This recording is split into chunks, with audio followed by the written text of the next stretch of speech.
Here we go. So we're going to start heading into familiar territory somewhat. We're still going to use our synthetic division, but as you can see, we're going to do a little bit more. Now, there's a lot of directions here. I don't want you to worry about this stuff yet. Okay? I want you to see it to know where we're going. But as far as stating the number of complex zeros and all that stuff, as you might remember, there's ways of kind of knowing what type of answers are ahead of you without actually finding them.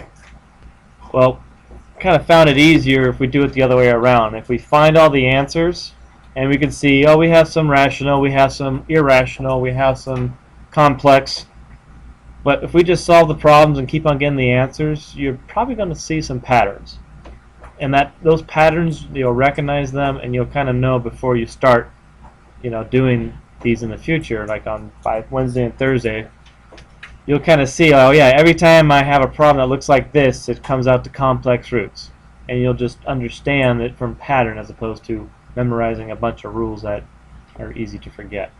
So first thing we're going to do is just solve, solve, solve. We're going to get all the roots. I want you to find all the roots. Now, in general, here's what you're doing. Just like before, the roots for a quadratic look like this. It's how many times it crosses the x-axis. Okay? That's what a root is, and that's what a zero is. Because they use the word zeros here, but that's the same as the word roots or x-intercepts. Is what they are physically. They're where they cross the x-axis. Just know those are all the same. I might use them interchangeably. It's weird when you're talking about quadratics, they call them roots more often. Then when you get to polynomials, they call them zeros, but it's all the same thing. They're all x-intercepts. So just understand that this graph, this equation right here, does something like this. Right? It crosses 3 times, more likely. And that's why it's to the third power. There are 3 roots. Now, in the future, you might see something that looks like this. It only crosses once, but that just means that there's 2 complex roots. So no matter what, the highest, this degree, the highest exponent, that's how many answers there are. So when you're doing all these, know that you're not finished until you have that many answers. Now I think for all of these, if you scan both sides, I've only made them up to the 3rd power. Just to start off today, tomorrow we'll kick it up to the 4th power, 5th power, and we'll slowly increment it just to get the hang of it. Okay. But that's the overall big picture pretty much for the whole week. Let's start off with just the 3rd power, getting 3 roots, having all sorts of different answers, and then by the end of the week we'll be able to do up to the 6th power. We'll know how to find, without solving everything we're about to do, we'll know how to know how many complex roots there are, how many real and imaginary roots there are without actually solving it. Which is not quite as important. The most important thing for you guys, for your test, is what we're doing right now. Get all the roots, get all the answers. Because if you have those, you can start graphing it. Okay? We have to be able to graph these. This is just one of them. The other things we're going to want to be able to find eventually are these. Where are the mins and the max? Where does it, turn around? Things like that. Alright, so here's the thing. For today, and tomorrow as well, when we do the, I'm going to give you one of the answers. So it's saying find all the answers. We know there's 3 of them total. Right now, you know that one of the answers is -2, and you have to find 2 more. Okay? You know over here, one of the answers is going to be 5. Right? Whatever, you set this equal to 0. That's why it's called find the zeros. So if you set this thing equal to 0, x will equal, subtract 2 on both sides, x will equal -2. That's why I know -2 is one of the answers, and that's how I know to use -2 in synthetic division. Okay, so go ahead and use synthetic division on this using -2, and let's see what you get. So we got 1, -4, and -4.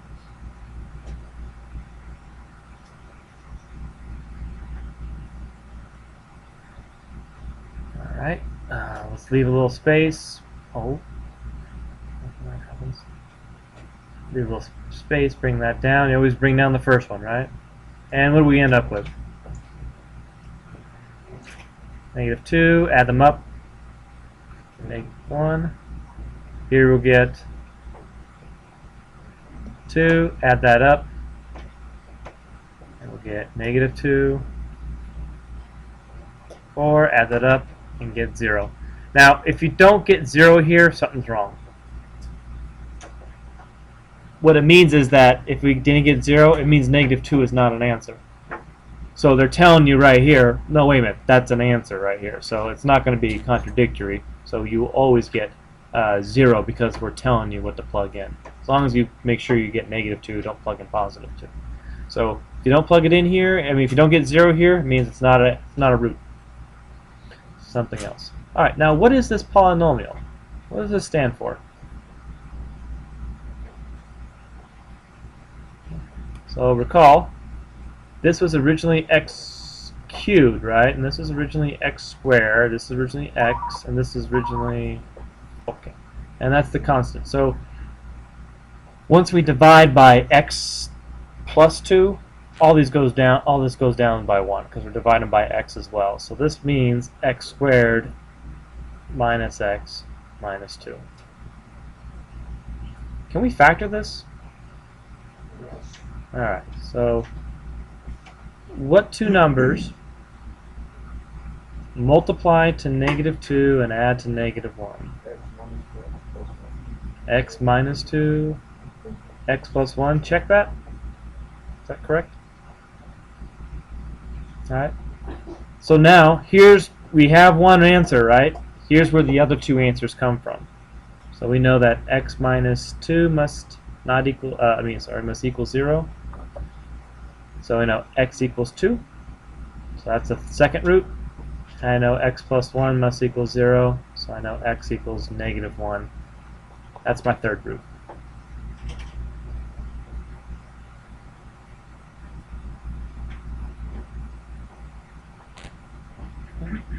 So if I'm not going to make you do this, but I want you to know what this means right here. What does this mean? Right? -1, that's right about here. -2, we'll say that's right about here. And then +2, we'll say that's right about here. So that means if I graph this, it might look something like this. Maybe something like that. But the idea is that the graphs go through the x-axis at those three. That's why it's x equals, and I got 3 roots. So you use synthetic division, right? You end up with a quadratic because all these start with 3, so once you do it one time, you'll end up with a quadratic, and then you can solve that quadratic to get the other 2 roots. Just building off of what we've already done. And of course, the final phase on Thursday and Friday is, well, what if I don't give you this value? So on Friday, you're going to have the same questions, but without this value given to you, and I'm going to show you how you can come up with possible roots. And you'll do the same thing. All right, so let's see here. Let's go down. I want to do another one like that. Let's try here. So what number should I plug in? Yeah, this time one of the roots is x minus 2, so I'm going to plug in x equals, that's 2 is going to be one of my answers. So I already know this much. I'm just going to go through 2. What are the other 2 roots? Okay, set it up. 2. I don't think any of these skip a degree, but be careful. I don't think they do, but sometimes, remember, if it goes from like x to the third to x and there's no x squared, plug in a 0. 1, -3, -4, 12. Drop the 1 down, and should get 0 at the end.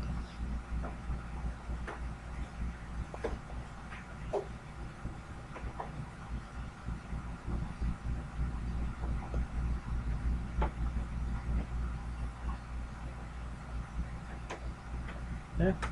So what does this mean?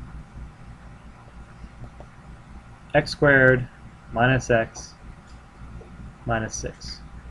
What two numbers multiply to negative 6? Add to negative 1. Negative 3 and 2. Alright, x minus 3. X plus 2. Alright, x minus 3 is 0. So my second root is going to be 3.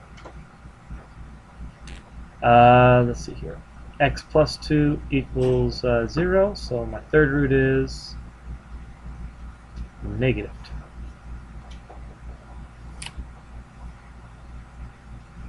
And we could sketch this in. So that was 2, that's my first answer. So 3 would be out here, and negative 2 would be over here.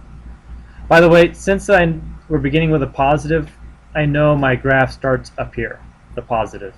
If this is a negative to start off with, my graph is going to start down here. Because you could ask yourself, well, does it do this? Or maybe it could do this, because this goes through all of them as well, right? Well, I know just because it starts off with positive, this will start with positive. So at least I know that. It's very similar to the quadratics. If it's positive, it opens up. If it's negative, it opens down. It's the same rule. Okay, so we don't have to worry about that. And this may go way down here. This may go way up here. Or maybe it just does this a little bit. That part I don't know. We'll figure that out later. But for now, I do know it goes through these. Let's go down to, 5, 7.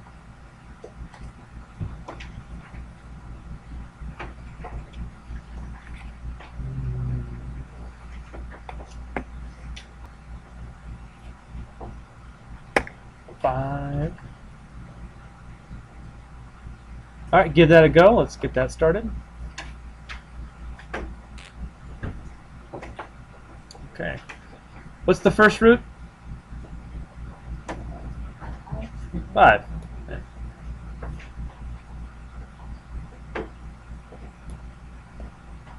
Yeah, don't be one of those people, like on a test, even if you don't know anything after this, you have 1 out of 3 of the answers, right? Okay, you would have to know what this means. So that's one of the roots. 1, negative 3, negative 31, 105.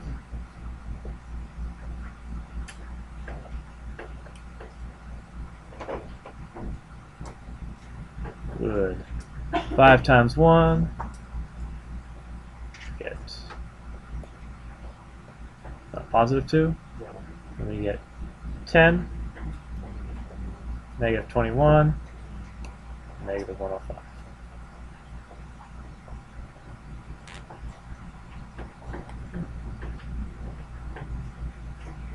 So we have x squared plus 2x minus 21.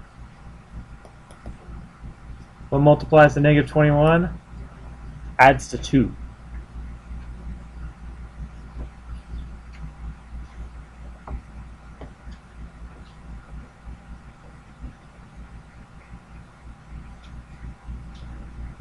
What are they?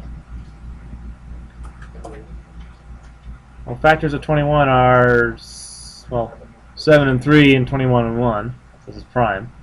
7 and 3, 7 minus 3 is 4, so that doesn't work, huh? Huh. Interesting. So what does that mean? What do we do now if that one method doesn't work?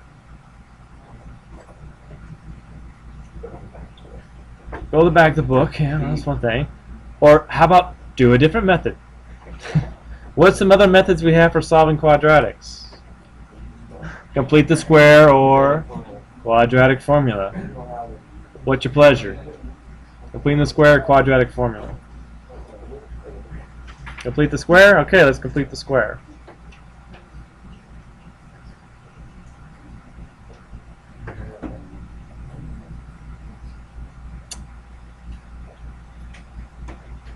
So x squared plus 2x plus something.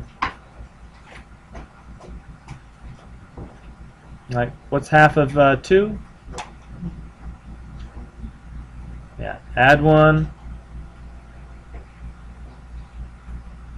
Remember, we have to subtract 1 as well.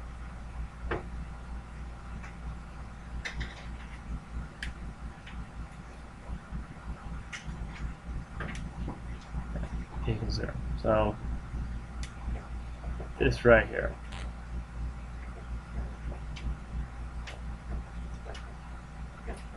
And make it balanced.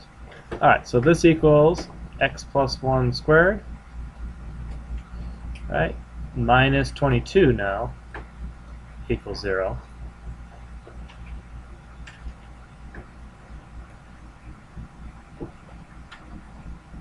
X plus 1 squared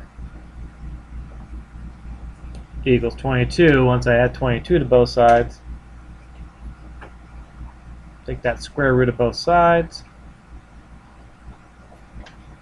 X plus 1 equals the plus or minus square root 22.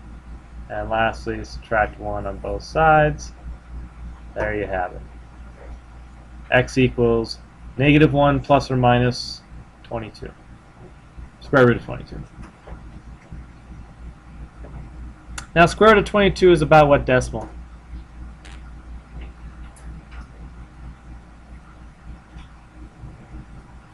You can use a calculator, or you can say, well, 22 is kind of close to 25. Square root of 25 is 5, so square root of 22 is, what, 4.8, 4.7? Right? So this is like, you know, like 3.7, positive 3.7, and negative 5.7, roughly. Still get 2 answers, though, right? 2 answers. One if you add, one if you subtract. So there's your other 2 answers. 3 answers total. So yeah, it's nice when they're nice, perfect, factorable quadratics, but they're not always going to be that. These ones could be, these are irrational answers, right? Irrational answers. So we get some decimals, so that's okay.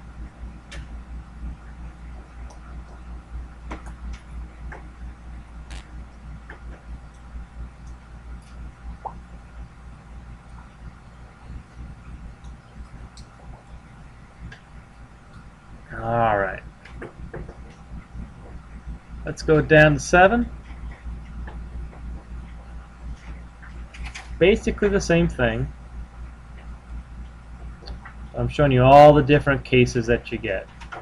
The first one was nice and factorable. The x works. That's the easy version. Is this correct so far?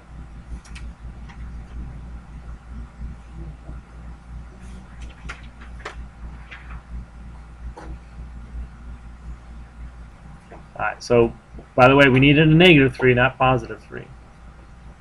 Notice that if you miss this one negative in the very beginning, everything after this goes wrong. So it's small but very important detail. And we get 12,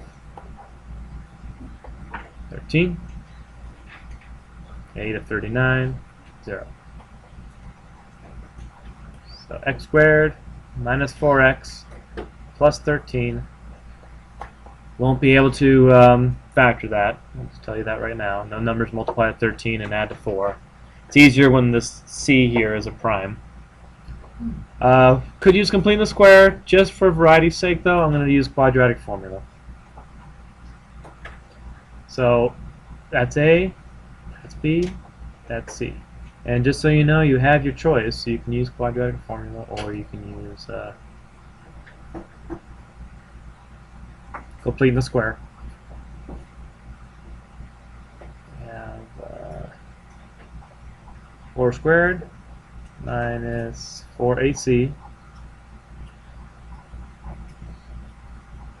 13, all over 2a. Good so far? Yeah or nay? Pretty close, right? But there is something wrong. What's wrong? Yeah, this is a B is a negative. Again, doesn't matter so much right here, but right here, missing that one negative gives you completely different answers. Notice how whatever the synthetic division and the quadratic formula aren't hard in nature. It's a detail-oriented problem, though. If you miss one little thing, yes, it does change all your answers. So be very, very careful. All right. So the discriminant comes out to, let's see, 16 minus, let's see here, 40 plus 12, which is 62. So we have 16 minus 62, which equals what? Punch it in if you have to.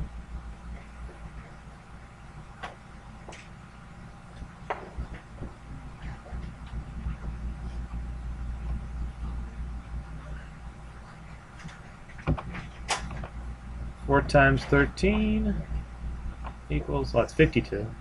Minus 16. 36, but this is actually 16 minus the 52, so this is negative 36.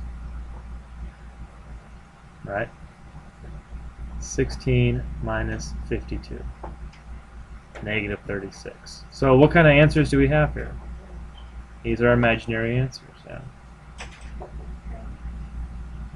Square root of negative, so you might remember we did this. Said, well, square root of 36, that's 6, but the square root with that negative there, you make it I.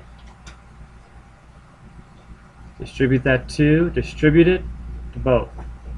So our final answers will be 2 plus or minus 3i.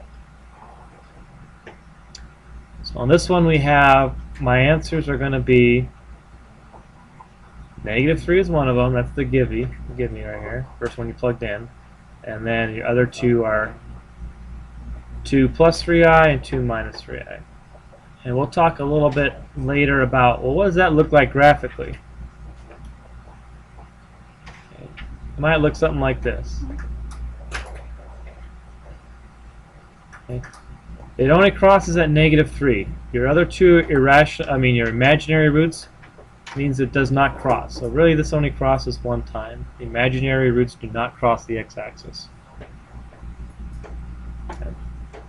Not to be confused with this.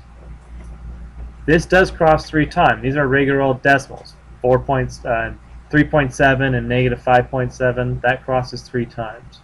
So the difference between 5 and 7 is having the negative in the square root.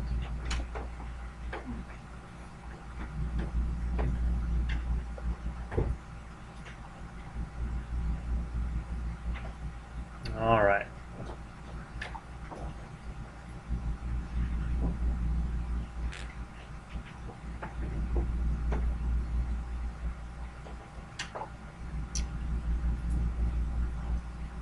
Let's stop there. Yeah. I have you guys just do 2, 4, 6, and 8. Just 4 problems. Thoroughly all the way done. We'll get to here. Here we're going to use a little bit of shortcuts. The fact that these are all cubes. We talked a little bit about sum of cubes and difference of cubes. So there is a way of factoring these since these are all cubes. And we'll talk a little bit about that tomorrow. Because you notice I don't give you any numbers to try out or to plug in. That's okay. We'll talk about that first thing tomorrow. So again, come to class with this finished. Okay, 100% finished. I'll walk around when the bell rings, ask you to show me front and back. I want to see 1 through 8, 100% completed. If it's not, if you're still missing 6 and 8, we'll have a 0, and no, you can't turn in later, like at the end of the period.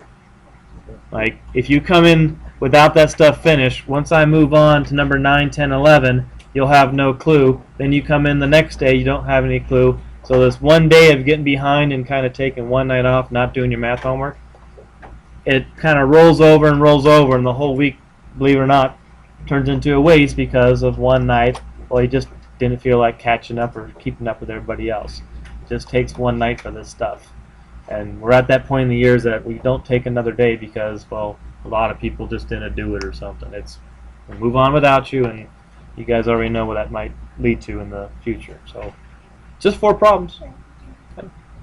So watch the video again if you need help. So I'll post it on YouTube.